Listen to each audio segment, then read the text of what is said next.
السلام علیکم ورحمۃ اللہ وبرکاتہ۔ الحمد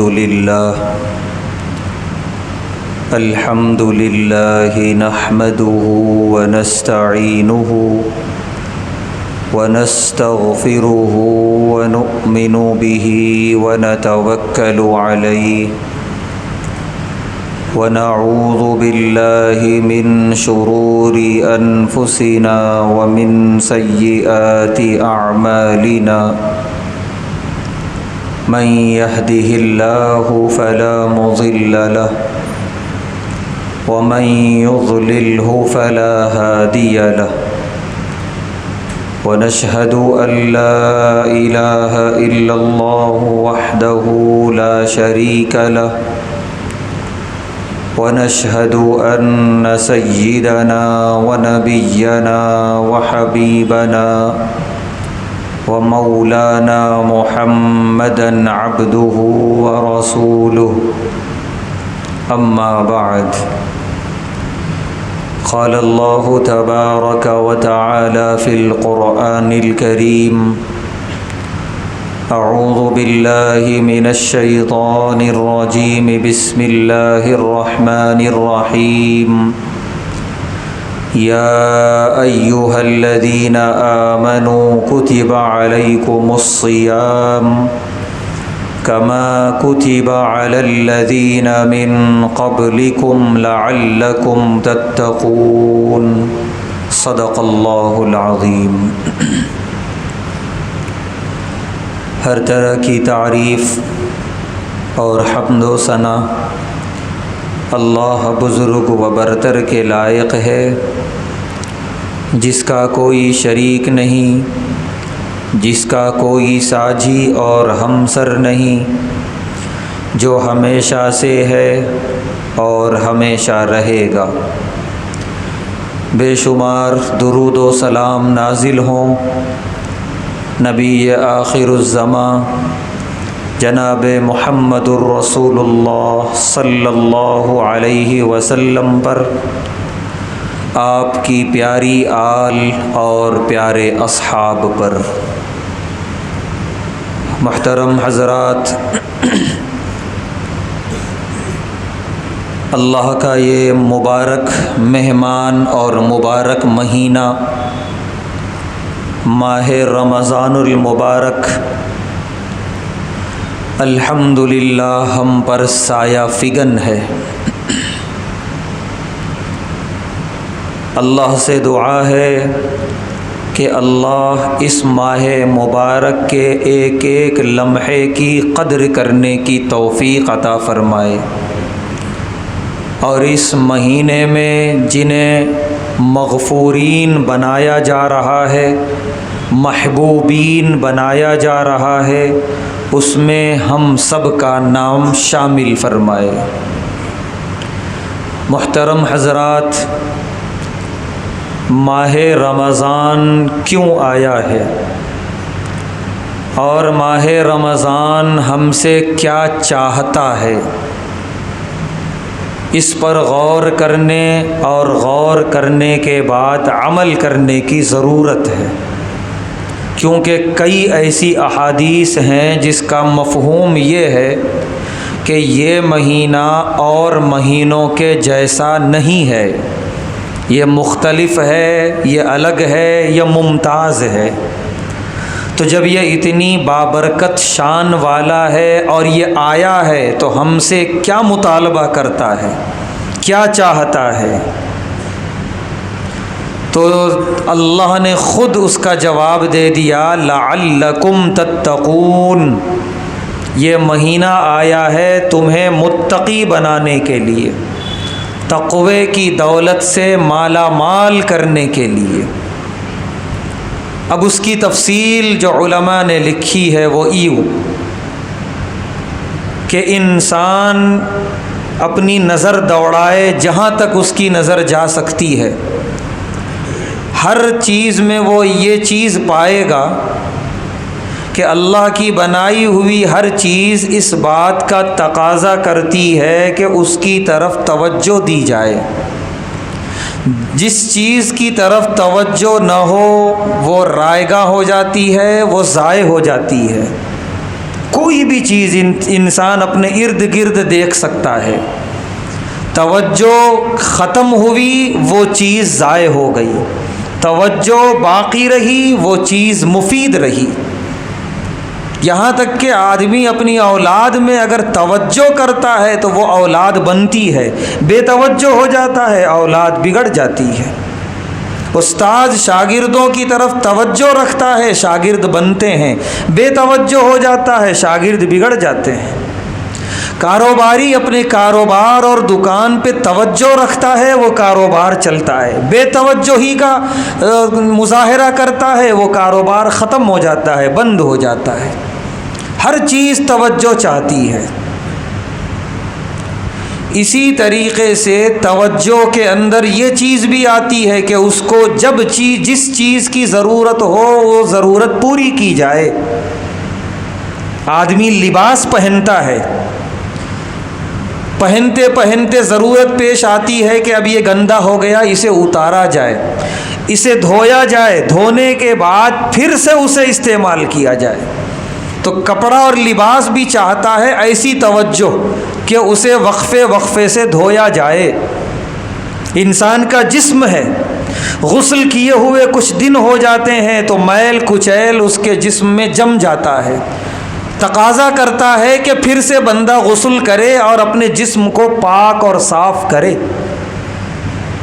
انسان گاڑی چلاتا ہے، سواری استعمال کرتا ہے، وہ اس بات کا تقاضا کرتی ہے کہ چلاتے چلاتے ایک وقت آتا ہے کہ اس کی سروسنگ کی جائے، اس میں جو چیزیں خراب ہو گئی ہیں اس کو درست کی جائے، پھر اس کے بعد اس کو استعمال میں لایا جائے۔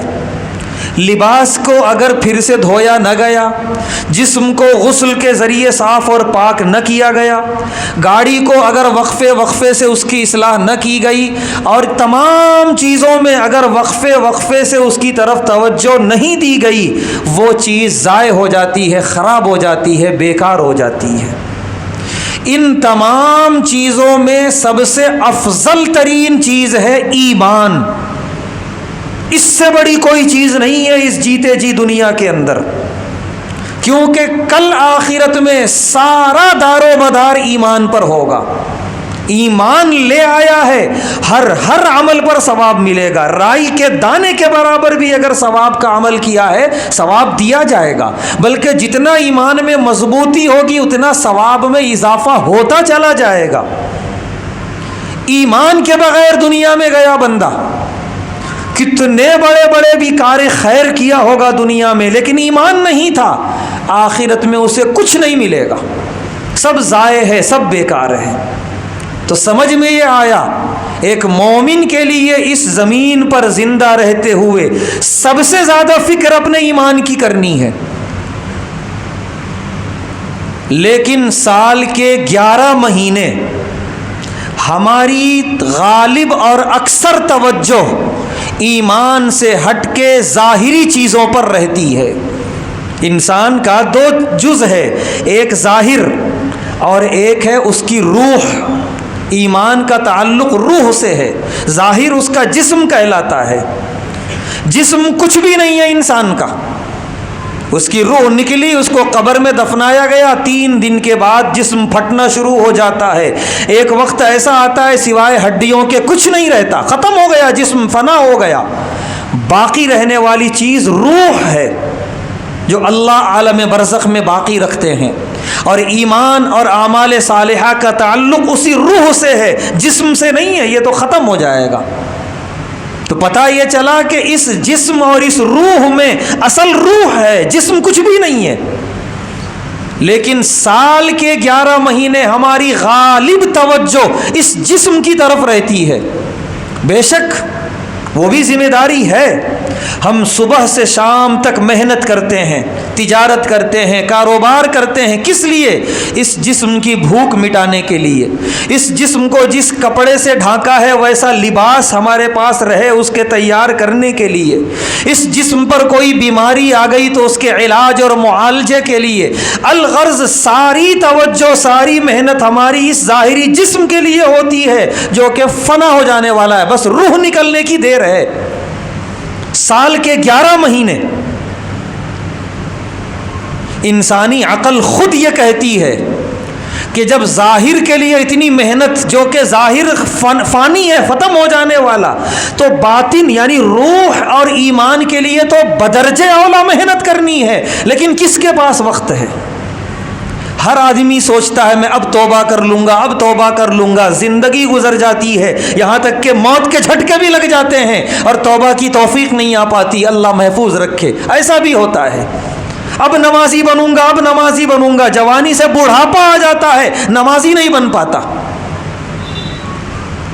اللہ کا لاکھ لاکھ شکر اور احسان ہے، اللہ نے ہمیں اپنی طرف سے یہ مہینہ عنایت فرمایا اپنے ایمان اور اپنی روح کی فکر کے لیے، ورنہ اگر اللہ ہمارے ذمے چھوڑ دیتے کہ تم جس طرح جسم کی فکر کر رہے ہو روح کی بھی فکر کرنا، ایمان کی بھی فکر کرنا، مضبوط ایمان لے کے آنا، 1 سال نہیں سالوں گزر جاتے اور ہمارے پاس وقت نہیں ملتا۔ کتنے ایسے نوجوان ہیں فجر اب پڑھوں گا کل پڑھوں گا، پورا مہینہ بلکہ سال گزر جاتا ہے، پھر رمضان ہی میں نوبت آتی ہے فجر پڑھنے کی۔ تو اگر اللہ ہمارے ذمے چھوڑ دیتے تو شاید پھر کبھی ایمان کی ہم فکر کرنے ہی نہیں بیٹھتے، پوری زندگی ظاہری جسم کی فکر میں گزر جاتی اور کل آخرت میں ہمارے نامہ اعمال میں کچھ بھی نہ ہوتا۔ لاکھ لاکھ شکر اور احسان ہے اللہ کا، اللہ نے یہ اپنے ذمے لیا اور اپنی طرف سے ماہ رمضان جیسا عظیم مہینہ عنایت فرمایا۔ اے میرے وہ بندو جنہوں نے اپنے ایمان کو کمزور کر لیا، اے میرے وہ بندو جنہوں نے گناہ پر گناہ کر کے اپنے آپ پر ظلم کر لیا، اے میرے وہ بندو جن کے پاس وقت نہیں ہے اللہ کی طرف رجوع کرنے، رونے گڑ گڑانے کے لیے، یہ دے رہا ہوں نعمت ماہ رمضان کی، اس میں آ جاؤ۔ گنہگاروں توبہ کر لو، ایمان کے کمزوروں ایمان کو مضبوط کر لو، اللہ سے دور رہ کر زندگی گزارنے والوں اللہ کے قریب آ جاؤ اور اس ماہ مبارک میں اللہ کے محبوب اور پسندیدہ بن جاؤ۔ جتنا شکر ادا کریں اللہ کا کم ہے اس عظیم الشان نعمت پر جو ماہ رمضان کی شکل میں ہمیں عطا ہوئی۔ اب کیا ہماری ذمہ داری بنتی ہے کہ اتنی آسانی سے یہ نعمت اللہ نے عطا فرما دی، اسے گلے سے لگائیں، اسے سینے سے لگائیں، اس کے ایک ایک لمحے کی قدر کریں، نہ اس کی صبح ضائع ہو نہ شام، نہ اس کا دن ضائع ہو نہ رات، بلکہ مکمل طور پہ اس کی حفاظت، اس کی قدر کے ساتھ اس کے ہر لمحے کو عبادتوں سے منور کر کے گزارنے کی کوشش کریں۔ اور چونکہ یہ مہینہ جسم کی فکر کے لیے نہیں آیا، اس کے لیے سال کے 11 مہینے ہیں، یہ ایمان اور روح کی مضبوطی کے لیے آیا ہے، اور یہ ایمان کا تعلق کھانے سے، پینے سے، پہننے سے نہیں ہے، اسی لیے اللہ نے روک لگا دی کھانے پر، صبح سے شام تک نہیں کھانا ہے تاکہ تمہاری توجہ ہٹے جسم سے جو سال کے 11 مہینے تک رہتی ہے اور تمہاری توجہ آئے روح اور ایمان کی طرف، اور اس کے لیے اللہ تعالیٰ نے پیشکش یہ کی تم ایمان والا ایک کام کرو گے میں 70 ثواب دوں گا۔ کیوں یہ پیشکش رکھی؟ بندہ ادھر متوجہ ہو ایمان کی طرف، روح کی مضبوطی کی طرف، اور ادھر سے ہٹائے توجہ جدھر سال کے 11 مہینے مصروف رہا، اور اس کے لیے کہ کہیں میرے بندوں سے پھر یہ رمضان شیطان ضائع نہ کرا دے، اللہ نے شیطانوں کو قید کر دیا، جہنم کے دروازوں کو بند کر دیا، رحمت کے فرشتے پھیلا دیے، اور عام ایک سیلاب ہے رحمتوں کا، برکتوں کا، ایک بارش ہے اس مہینے میں الحمدللہ، اور تمام رحمت کے فرشتے پوری دنیا میں پھیلے ہوئے ہیں، نورانی مناظر ہے الحمدللہ، رات میں وہ تراویح کا منظر، وہ قرآن کی تلاوت، وہ سحری میں تہجد کی رکعتیں، وہ سسکیاں، وہ آہیں، وہ قرآن، کیا منظر ہے الحمدللہ، کیا رحمت اور کیا برکت ہے۔ محروم نہیں، بہت بڑا بدبخت ہے جو اس مہینے کو بھی عام مہینہ سمجھ کر یوں ہی گزارے جا رہا ہے۔ سمجھے اس مہینے کی اہمیت کو، اور اللہ نے جنت کے تمام دروازے اس مہینے میں کھول دیے ہیں الحمدللہ۔ یہ اللہ نے اپنی طرف سے مکمل ماحول بنایا کہ میرا بندہ گناہ کی طرف جائے ہی نہ، جتنے طریقے جتنے راستے تھے سب بند کر دیے، اور نیکیوں کی طرف آنے کے جتنے راستے تھے سب کھول دیے، اور پوری پیشکش کے ساتھ کہ تم ایک ثواب کرو میں 70 دوں گا، تم صرف کسی روزہ دار کو ایک گھٹ پانی پلا کے افطار کرا دو، میں تمہیں اس کے پورے روزے کے برابر ثواب عطا کروں گا۔ کتنی بڑی پیشکش اللہ رب العزت کی طرف سے۔ تو یہ مہینہ اب جسم سے توجہ ہٹانے کے لیے آیا ہے، ایمان اور روح کی فکر کے لیے آیا ہے۔ اس مہینے میں بھی ابھی یہی فکر ہے کہ سحری میں کیا کھائیں گے، افطار میں کیا سجا ہو دسترخوان پہ، تو بھائی سال کے 11 مہینے اس کے لیے رکھے ہوئے ہیں، جتنا کھانا ہے کھا لو۔ اس مہینے میں کیا کہہ رہے ہیں پیارے حبیب صلی اللہ علیہ وسلم، افطار کا وقت ہے، دسترخوان پہ جو میسر ہے توجہ ہٹاؤ، دعا مانگو افطار کے وقت میں۔ اندازہ لگائیے اس وقت بھی کھانے اور پیٹ سے توجہ ہٹا کے اللہ کی طرف متوجہ کر رہے ہیں پیارے نبی صلی اللہ علیہ وسلم، اور آپ نے فرمایا اس وقت کی دعا بہت جلد قبول ہوتی ہے، لہذا اس وقت بھی یہ توجہ نہ ہو کیا رکھا ہے کھانے کے لیے، کیا چیزیں ہیں جس سے مجھے کھانے میں مزہ آئے اور پیٹ بھرے، وہ چھوڑیے، جو اللہ کی طرف سے میسر ہے اللہ کی طرف متوجہ ہو، دعا مانگو، اللہ سے اپنا قرب قائم کرو، اور اس وقت جو مانگو گے وہ قبول کیا جائے گا۔ تو اس مہینے میں خاص طور سے پہلا عشرہ الحمدللہ بہت عمدہ گزرتا ہے، دوسرے عشرے سے جو ہے کوتاہیاں شروع ہونے لگتی ہیں، پھر وہ خریداری، پھر وہ کھانا، اور ایک ہجوم ہوٹلوں میں رات بھر۔ اس کے لیے نہیں آیا ماہ رمضان، سال کے 11 مہینے رکھے ہوئے ہیں، جتنا یہ سب کرنا تھا کر لیتے، یہ مہینہ آیا ہے اپنی عبادتوں سے اپنے آپ کو منور کرنے کے لیے۔